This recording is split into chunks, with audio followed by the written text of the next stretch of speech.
ಎಲ್ರಿಗೂ ನಮಸ್ಕಾರ. ಎಲ್ಲರೂ ಹೇಗಿದ್ದೀರಾ? ಎಲ್ಲರೂ ರಾಯರ ಕೃಪೆಯಿಂದ ಚೆನ್ನಾಗಿದ್ದೀರಾ ಅಂತ ನಾನು ಭಾವಿಸ್ತೀನಿ. ರಾಯರು ನಿಮ್ಮೆಲ್ರಿಗೂ ಸುಖ, ಶಾಂತಿ, ನೆಮ್ಮದಿ, ಆಯುಸ್ಸು, ಆರೋಗ್ಯ, ಭಾಗ್ಯ ಕೊಟ್ಟು ಕಾಪಾಡಲಿ ಅಂತ ನಾನು ಕೇಳ್ಕೊತೀನಿ. ರಾಯರು ಭಕ್ತಾದಿಗಳಿಗೆ ಕೊಡೋಂಥ ಸೂಚನೆಗಳು, ರಾಯರನ್ನ ಯಾರ್ಯಾರೆಲ್ಲ ಪೂಜೆ ಮಾಡ್ತಿರ್ತಾರೆ ಅವ್ರಿಗೆ ಕೊಡೋಂಥ ಸೂಚನೆಗಳು, ಇನ್ನು ರಾಯರನ್ನ ಪೂಜೆ ಮಾಡ್ತಿರೋದಿಲ್ವಲ್ಲ ಅಂಥವ್ರಿಗೂ ಸಹ ರಾಯರು ಕೊಡೋಂಥ ಸೂಚನೆಗಳು. ರಾಯರು ಹಲವಾರು ಸೂಚನೆ ಅನ್ನೋದು ಕೊಡ್ತಾರೆ. ಯಾರ ಮನೇಲಿ ಕಷ್ಟ ಇದೆ, ತುಂಬ ಕಷ್ಟದಲ್ಲಿ ಇರುವಂಥ ಜನಗಳಿಗೆ ಅವ್ರ ಮನೆಗೆ ಹೋಗೋದಕ್ಕಿಂತ ಮುಂಚೆ ರಾಯರು ಕೊಡುವಂಥ ಸೂಚನೆಗಳು, ಅವ್ರ ಮನೆಗಳಿಗೆ ಪ್ರವೇಶ ಮಾಡೋದಕ್ಕೆ ಮುಂಚೆ ಹಲವಾರು ಸೂಚನೆ ಅನ್ನೋದನ್ನು ಕೊಡ್ತಾರೆ ರಾಯರು. ಏಕೆ ಅಂತಂದರೆ ರಾಯರನ್ನ ಪೂಜೆ ಮಾಡಬೇಕು, ರಾಯರನ್ನ ನಾವು ಆರಾಧಿಸ್ಬೇಕು ಅಂದರೆ ರಾಯರು ಮನೆಗೆ ಬರೋದಕ್ಕೆ ಮುಂಚೆ ಸೂಚನೆ ಅನ್ನೋದು ಕೊಡ್ತಾರೆ. ರಾಯರನ್ನ ಪೂಜೆ ಮಾಡದಿರೋ ಅಂಥವ್ರಿಗೂ ಸಹ ರಾಯರು ಅವ್ರ ಮನೆಗಳಲ್ಲಿ ಏನು ಕಷ್ಟ ಇದೆ, ಏನು ಸಮಸ್ಯೆ ಇದೆ, ಏನು ಆರೋಗ್ಯದಲ್ಲಿ ಸಮಸ್ಯೆ ಇದೆ ಇದನ್ನೆಲ್ಲ ತಿಳಿದು ರಾಯರು ಅವ್ರ ಮನೆಗೆ ಹೋಗೋದಕ್ಕೆ ಮುಂಚೆ ರಾಯರು ಸೂಚನೆ ಅನ್ನೋದು ಕೊಡ್ತಾರೆ. ಹಲವಾರು ಸೂಚನೆ ಅನ್ನೋದು ಕೊಡ್ತಾರೆ. ಒಂದಲ್ಲ ಎರಡಲ್ಲ, ಕನಸಿನ ರೂಪದಲ್ಲಿ ಪದೇ ಪದೇ ಬರ್ತಿರ್ತಾರೆ.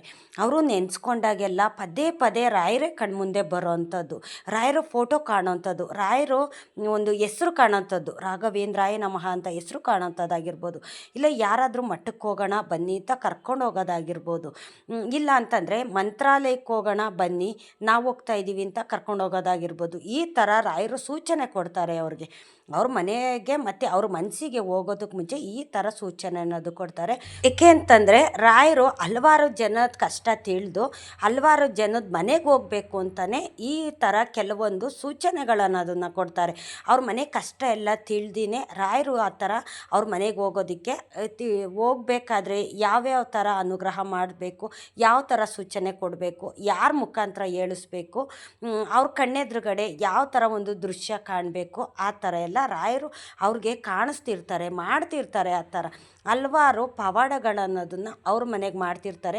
ಹಾಗಾಗಿ ಅವರು ಯಾವಾಗಲೂ ಅಷ್ಟೇ ರಾಘವೇಂದ್ರ ಸ್ವಾಮಿನ ನೆನೆಸ್ಕೊಳ್ಳೋ ಥರ ಈ ಥರ ಸೂಚನೆ ಕೊಡ್ತಾರೆ. ಅವ್ರ ಕನಸಲ್ಲಿ ಯಾವಾಗಲೂ ಬರ್ತಾ ಇರೋದು, ಅವ್ರ ಮನೆ ಹತ್ರ ಯಾರಾದರೂ ಸಾಧುಗಳು ಬರೋದು, ಬರೀ ಮಂತ್ರಾಲಯದ್ದು ಮಠದ ಸುದ್ದಿನೇ ಮಾತಾಡೋವಂಥದ್ದು, ಮಂತ್ರಾಕ್ಷತೆ ಅವ್ರ ಮನೆಗೆ ಬರೋವಂಥದ್ದು, ಮಂತ್ರಾಲಯದಿಂದ ಪ್ರಸಾದ ಕೊಡೋವಂಥದ್ದು, ಇಲ್ಲ ಯಾರಾದರೂ ಫೋಟೋ ತೊಗೊಳ್ಳಿ, ನಾವು ಮಂತ್ರಾಲಯಕ್ಕೆ ಹೋಗಿದ್ವಿ ಫೋಟೋ ತೊಗೊಂಡು ಬಂದಿದ್ದೀವಿ, ತೊಗೊಳ್ಳಿ ನೀವು ರಾಯರ ಫೋಟೋ ಇಟ್ಟು ಪೂಜೆ ಮಾಡಿ ಒಳ್ಳೆಯದಾಗುತ್ತೆ ಅಂತ ಯಾರಾದರೂ ಫೋಟೋ ತಂದು ಕೊಡೋದಾಗಿರ್ಬೋದು.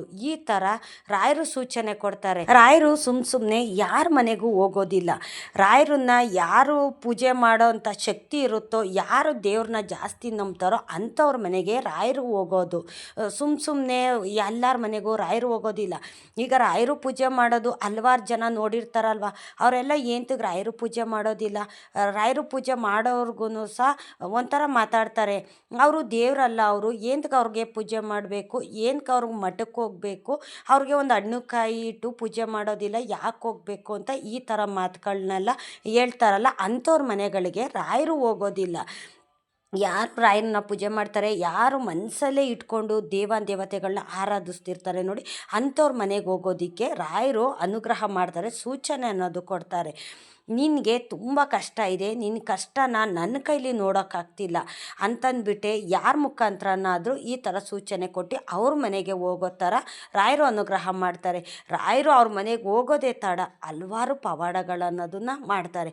ಅವ್ರಿಗೆ ಆರೋಗ್ಯ ಸ್ಥಿತಿ ಆಗಿರ್ಬೋದು, ಇಲ್ಲ ಮನೆ ಪರಿಸ್ಥಿತಿ ಆಗಿರ್ಬೋದು, ಇಲ್ಲ ದುಡ್ಡಿನ ಸಮಸ್ಯೆ ಆಗಿರ್ಬೋದು, ಅವ್ರಿಗೆ ಬೇರೆ ಶತ್ರುಗಳು ಸಮಸ್ಯೆ ಆಗಿರ್ಬೋದು, ಇಲ್ಲ ಒಂದು ದೃಷ್ಟಿ ದೋಷದ ಸಮಸ್ಯೆ ಆಗಿರ್ಬೋದು, ಇಲ್ಲಾಂದರೆ ಯಾವುದಾದ್ರೂ ಯಾರಾದರೂ ಏನಾದರೂ ಒಂದು ಮಾಡಿಸಿರ್ತಾರಲ್ಲ ಮಾಟ ಮಂತ್ರ ಅಂತ, ಆ ಥರ ಆಗಿರ್ಬೋದು. ಈ ಥರ ಎಲ್ಲ ಗೊತ್ತಿದ್ರೇ ರಾಯರು ಅವ್ರ ಮನೆಗೆ ಹೋಗೋದು.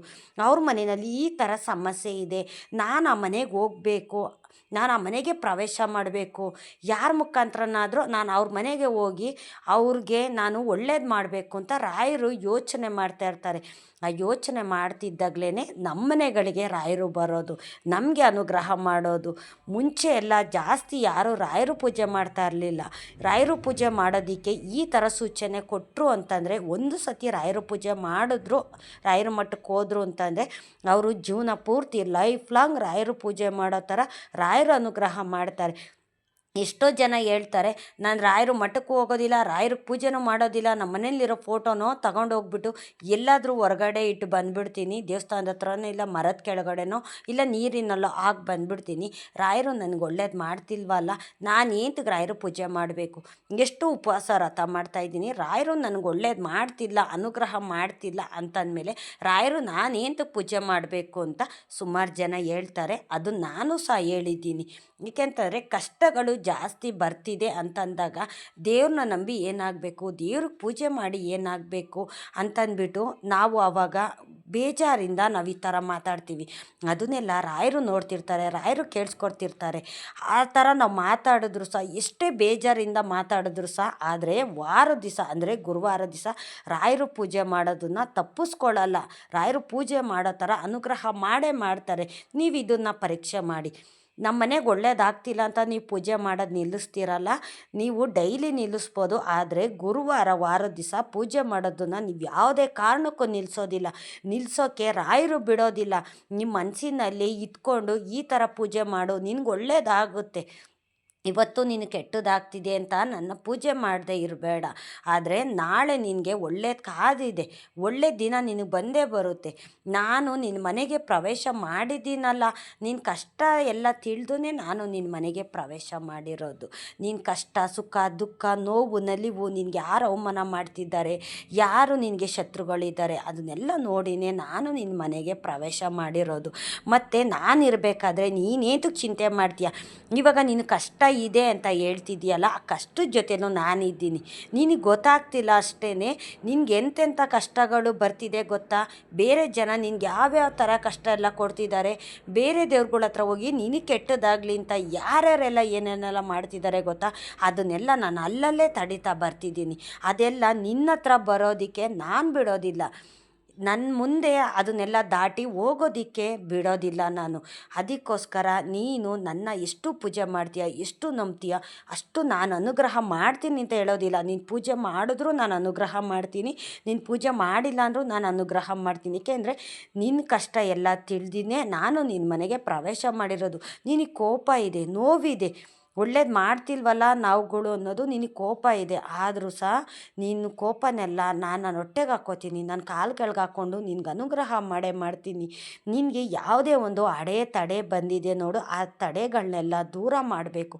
ನಿನ್ನ ಗ್ರಹಗತಿಗಳಿಲ್ವಲ್ಲ, ಗುರುಬಲ ಇಲ್ಲ, ನಿನ್ನ ಗುರುಬಲ ಬರೋ ತನಕ ನೀನು ಕಾಯಬೇಕು. ನೀನು ಕಾಯೋ ತನಕನೂ ನಿನ್ನ ಜೊತೆ ನಾನು ಇರ್ತೀನಿ ಅಂತ ರಾಯರು ಈ ಥರ ಸೂಚನೆ ಅನ್ನೋದನ್ನು ಕೊಡ್ತಾರೆ. ಅವ್ರನ್ನ ಪೂಜೆ ಮಾಡೋ ಥರ ಯಾರೋ ಒಬ್ಬರು ಅಷ್ಟೇ ಸುಮ್ಮನೆ ಇರೋಕ್ಕಾಗೋದಿಲ್ಲ, ಆ ಥರ ಅನುಗ್ರಹ ಮಾಡ್ತಾರೆ. ಡೈಲಿ ಪೂಜೆ ಮಾಡೋಕ್ಕಾಗಿಲ್ಲ ಅಂದ್ರೂ ವಾರದ ದಿವಸ ಪೂಜೆ ಮಾಡಲೇಬೇಕು, ಮಾಡೋ ಥರ ಅನುಗ್ರಹ ಮಾಡ್ತಾರೆ. ನಾವು ಎಷ್ಟೇ ಬೇಜಾರಲ್ಲಿದ್ದರು, ಎಷ್ಟೇ ನೋವಲ್ಲಿದ್ದರೂ ನಮಗೆ ರಾಯರು ಪೂಜೆ ಮಾಡೋಕ್ಕೆ ಶಕ್ತಿ ಇಲ್ಲ ಅಂದರೂ ಸಹ ರಾಯರು ಪೂಜೆ ಮಾಡು ನೀನು ಅಂತ ಶಕ್ತಿ ಕೊಡ್ತಾರೆ. ನೀನು ಏನೇನು ಇಡಬೇಡ, ನೀನು ಹೂನು ಹಾಕ್ಬೇಡ, ಒಂದೇ ಒಂದು ತುಳಸಿ ದಳ ಇಡು, ಒಂದು ಗ್ಲಾಸಲ್ಲಿ ನೀರಿಡು. ಬರೀ ನನಗೆ ನೀನು ತುಪ್ಪ ದೀಪ ಹಚ್ಚೋಕ್ಕಾಗಿಲ್ಲ ಅಂದರೂ ಪರವಾಗಿಲ್ಲ, ಎಣ್ಣೆ ಬಿಟ್ಟು ದೀಪ ಹಚ್ಚಿ ಮನಸ್ಸಿನಲ್ಲೇ ನನ್ನ ಪ್ರಾರ್ಥನೆ ಮಾಡು. ಕಣ್ಣು ಮುಚ್ಚಿ 10 ನಿಮಿಷ ನನ್ನ ಶ್ಲೋಕ ಇದೆಯಲ್ಲ, ನನ್ನ ನೆನೆಸ್ಕೊ, ನೀನು ನನ್ನ ಭಜನೆ ಮಾಡು. ನಾನು ನಿನ್ನ ಜೊತೆಗೆ ನಾನು ಇರ್ತೀನಿ, ನಿನಗೆ ಅನುಗ್ರಹ ನಾನು ಮಾಡ್ತೀನಿ. ನೀನು ಆಡಂಬರದಿಂದ ಪೂಜೆ ಮಾಡು ಅಂತ ಕೇಳೋದಿಲ್ಲ. ನೀನು ಮೃಷ್ಟಾನ್ನ ಭೋಜನ ಮಾಡಿಡು, ಹಲವಾರು ವಿಧವಾದಂಥ ಹಣ್ಣುಗಳಿಂದ ನನಗೆ ನೈವೇದ್ಯ ಮಾಡು, ಹಲವಾರು ವಿಧಗಳಿಂದ ಹೂವಿನಿಂದ ನನಗೆ ಅಲಂಕಾರ ಮಾಡು ಅಂತ ರಾಯರು ಕೇಳೋದಿಲ್ಲ. ಒಂದು ತುಳಸಿ ದಳ, ಒಂದು ಗ್ಲಾಸ್ ನೀರು ಮತ್ತು ಒಳ್ಳೆ ಮನಸ್ಸಿನಿಂದ ಬೇಡ್ಬಿಟ್ರೆ ಸಾಕು, ರಾಯರು ಅನುಗ್ರಹ ಮಾಡ್ತಾರೆ.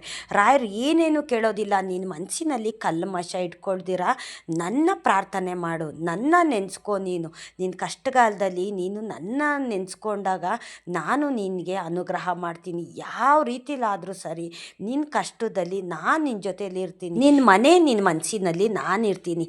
ನೀನು ಸಾಲ ಇದೆ, ನನಗೆ ಕಷ್ಟ ಇದೆ ಅಂತ ನೀನು ಅನ್ಕೋಬೇಡ.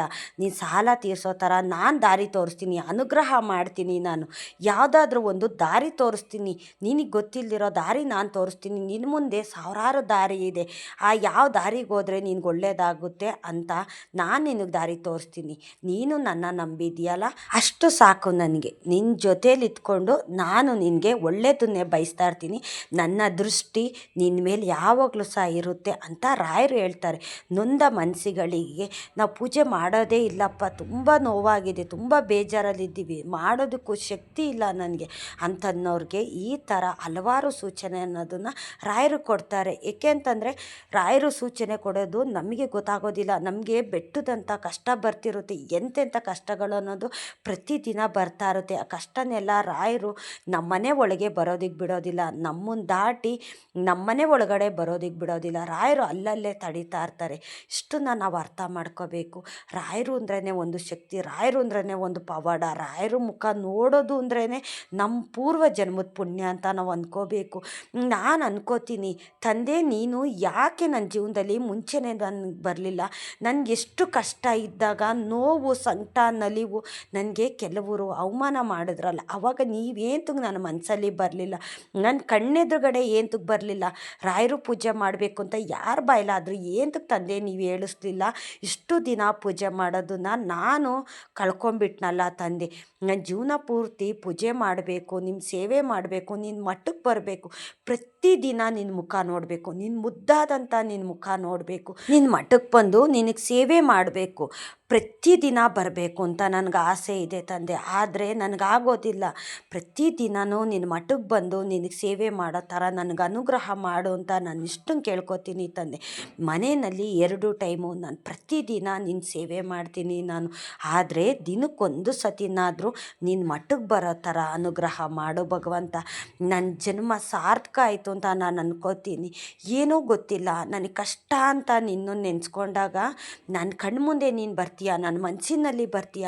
ನನ್ನ ಮನಸ್ಸಿನಲ್ಲಿ ಬೇಡದಿರೋ ಅಂಥ ಆಲೋಚನೆಗಳೆಲ್ಲ ಬರುತ್ತೆ. ಗೊತ್ತಿಲ್ಲ, ಒಂಥರ ಭಯ ಥರ ಆಗುತ್ತೆ. ನೈಟ್ ಮಲಗಿದ್ರೆ ನನ್ನ ಕನಸಲ್ಲಿ ಏನೋ ಒಂಥರ ಕೆಟ್ಟ ಕನಸು ಈ ಥರ ಬೀಳೋ ಥರ ಎಲ್ಲ ಇದ್ದಾಗ ನಿನ್ನನ್ನು ನಾನು ನೆನೆಸ್ಕೊಂಡಾಗ ರಾಘವೇಂದ್ರಾಯ ನಮಃ ರಾಘವೇಂದ್ರಾಯ ನಮಃ ಅಂತ ನನ್ನ ಮನಸ್ಸಿನಲ್ಲೇ ನೆನೆಸ್ಕೊಂಡು ಮಲ್ಕೊಂಡಾಗ ನನಗೆ ಆ ಥರ ಯಾವುದೇ ಒಂದು ಕೆಟ್ಟ ಆಲೋಚನೆ ಆಗಲಿ, ಕೆಟ್ಟ ಕನಸಾಗಲಿ ಯಾವುದೇ ಒಂದು ನನಗೆ ಬರೋದಿಲ್ಲ ತಂದೆ. ನೀನು ಶಕ್ತಿ ಅಪಾರ ತಂದೆ. ನಾನು ಕೇಳ್ಕೊಳ್ಳೋದೇ ಎಷ್ಟು, ನನ್ನ ಜೀವನ ಪೂರ್ತಿ ನನ್ನ ಮನೆ ನನ್ನ ಮನಸ್ಸಲ್ಲಿ ನೀವಿರಬೇಕು, ನಿಮ್ಮನ್ನು ಸೇವೆ ಮಾಡೋ ಭಾಗ್ಯ ನನಗೆ ಕೊಡಿ ತಂದೆ. ಹಲವಾರು ಜನ ನಿನ್ನ ಪೂಜೆ ಮಾಡ್ತಿದ್ದಾರೆ, ನಿನ್ನ ಸೇವೆ ಮಾಡ್ತಿದ್ದಾರೆ ಭಗವಂತ. ಅವ್ರಿಗೆ ತುಂಬಾ ಕಷ್ಟ ಇದೆ, ತುಂಬಾ ಸಾಲ ಮಾಡ್ಕೊಂಡ್ಬಿಟ್ಟಿದ್ದಾರೆ, ತುಂಬಾ ಸಾಲದಿಂದ ಬಳಲ್ತಿದ್ದಾರೆ ಭಗವಂತ. ಕೆಲವ್ರಿಗೆ ಆರೋಗ್ಯ ಇಲ್ಲ, ಮಕ್ಕಳು ಒಳ್ಳೆ ಬುದ್ಧಿ ಇಲ್ಲ, ಮನೆಯಲ್ಲಿ ಹಲವಾರು ಸಮಸ್ಯೆ ಇದೆ. ಆ ಸಮಸ್ಯೆನೆಲ್ಲ ದೂರ ಮಾಡು ಅಂತ ಪ್ರತಿಯೊಬ್ಬರು ನಿನ್ನ ಹತ್ರ ಬೇಡಿಕೆ ಇಡ್ತಾರಲ್ಲ, ಅವ್ರ ಬೇಡಿಕೆ ಎಲ್ಲ ನೀನು ದೂರ ಮಾಡು ಅಂತ ನಾನು ಕೇಳ್ಕೊತೀನಿ ತಂದೆ. ಭಗವಂತ, ನಾವು ಕಷ್ಟ ಅಂತಂದಾಗ ನಿಮ್ಮ ಹತ್ರ ಬರೋದು ತಂದೆ, ನಾವು ಜನಗಳ ಕೈಲಿ ಹೇಳ್ಕೊಳಕ್ಕಾಗೋದಿಲ್ಲ ತಂದೆ ರಾಯರೇ. ಆದರೆ ನಿಮ್ಮ ಹತ್ರ ಬಂದು ಎಲ್ಲರೂ ಅವ್ರವ್ರ ಕಷ್ಟನೆಲ್ಲ ಹೇಳ್ಕೊತಿದ್ದಾರಲ್ಲ, ಅವ್ರ ಕಷ್ಟನೆಲ್ಲ ದೂರ ಮಾಡಿ ಅಂತ ನಾನು ಕೇಳ್ಕೊತೀನಿ ಭಗವಂತ. ಏಕೆ ಅಂತಂದರೆ ಕಷ್ಟನ ಸಹಿಸ್ಕೊಳಕ್ಕಾಗೋದಿಲ್ಲ ತಂದೆ. ಯಾರಾದರೂ ಒಬ್ಬ ವ್ಯಕ್ತಿ ಚೆನ್ನಾಗಿದ್ದಾನೆ ಅಂತಂದರೆ ಅವ್ರ ಬಗ್ಗೆ ನಾವು ಯೋಚನೆ ಮಾಡೋದಿಲ್ಲ, ಅವ್ರು ಚೆನ್ನಾಗಿದ್ದಾರಲ್ಲ ಬಿಡು ಅಂತ. ಆದರೆ ನಮ್ಮ ಜೊತೆಗಿರೋರು, ನಮ್ಮ ಕಣ್ಣೆದುರುಗಡೆ ಇರೋರು ಈಗ ಯಾರಾದರೂ ಕಷ್ಟ ಅಂತ ಬಂದು ನಿನ್ನ ಮುಂದೆ ಕಣ್ಣೀರು ಹಾಕ್ತಿರ್ತಾರಲ್ಲ, ಅದನ್ನು ನನ್ನ ಕೈಲಿ ನೋಡೋಕ್ಕಾಗೋದಿಲ್ಲ ಭಗವಂತ. ಅವ್ರಿಗೆಲ್ಲ ನೀನು ಅನುಗ್ರಹ ಮಾಡಬೇಕು. ಯಾರು ಕಷ್ಟದಲ್ಲಿದ್ದಾರೆ ಅವ್ರ ಜೊತೆಗೆ ನೀನು ಇದ್ಕೊಂಡು ಅವ್ರಿಗೆ ಒಳ್ಳೆಯದನ್ನು ಮಾಡಬೇಕು, ಒಳ್ಳೆ ಸೂಚನೆ ಕೊಡಬೇಕು. ಅವ್ರು ಮಾಡೋ ಕೆಲಸದಲ್ಲಿ ಫಲ ನೀನು ಕೊಡಬೇಕು. ಅವರು ನೀನು ಸೇವೆ ಮಾಡ್ತಿದ್ದಾರಲ್ಲ, ಅದಕ್ಕೆ ಪ್ರತಿಫಲವಾಗಿ ನೀನು ಫಲ ಅನ್ನೋದು ಕೊಡಬೇಕು. ಅವ್ರ ಜೊತೆ ನಿನಗಿರಬೇಕು ತಂದೆ. ಇಷ್ಟನ್ನೇ ನಾನು ಕೇಳ್ಕೊಳ್ಳೋವಂಥದ್ದು. ಏಕೆ ಅಂತಂದರೆ ನಾವು ರಾಯರನ್ನು ಅಷ್ಟು ನಂಬಿದ್ದೀವಿ, ಅಷ್ಟು ನಿಮ್ಮನ್ನು ಪೂಜೆ ಮಾಡ್ತಾಯಿದ್ದೀವಿ.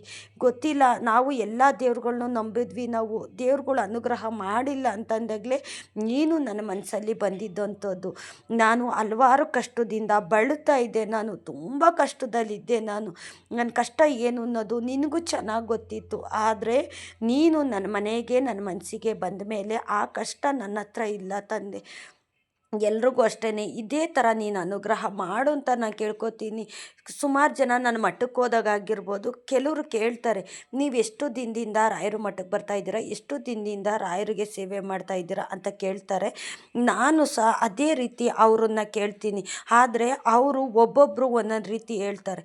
ನಾನು ಸುಮಾರು ವರ್ಷದಿಂದ ಪೂಜೆ ಮಾಡ್ತಾಯಿದ್ದೀನಿ, ನನಗೆ ಒಳ್ಳೇದಾಗ್ತಿಲ್ಲ, ಯಾವತ್ತೂ ಭಗವಂತ ನನಗೆ ಒಳ್ಳೇದು ಮಾಡ್ತಾರೋ ಗೊತ್ತಿಲ್ಲ ಅಂತ ಕೆಲವ್ರು ಹೇಳಿದ್ರೆ, ಇನ್ನು ಕೆಲವರು ನಾನು ನಾನು ಇತ್ತೀಚೆಗೆ ಪೂಜೆ ಮಾಡ್ತಾ ಇದ್ದೀನಿ, ರಾಯರು ಸೇವೆ ಮಾಡ್ತಾ ಇದ್ದೀನಿ. ರಾಯರು ನನಗೆ ಒಳ್ಳೇದು ಮಾಡ್ತಿದ್ದಾರೆ, ತುಂಬ ಒಳ್ಳೇದು ಮಾಡ್ತಿದ್ದಾರೆ. ನನ್ನ ಜೀವನ ಚೆನ್ನಾಗಿದೆ. ರಾಯರು ನನ್ನ ಜೀವನದಲ್ಲಿ ಹಲವಾರು ಪವಾಡಗಳನ್ನು ಮಾಡಿದ್ದಾರೆ.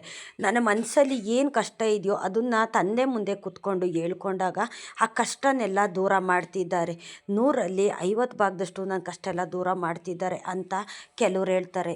ಒಬ್ಬೊಬ್ಬರ ಜೀವನದಲ್ಲಿ ಒಂದೊಂದು ಥರ ಕಷ್ಟ ಇದೆ, ಒಬ್ಬೊಬ್ರಿಗೂ ಒಂದೊಂದು ಥರ ಅನುಗ್ರಹ ಮಾಡ್ತಿದ್ದಾರೆ.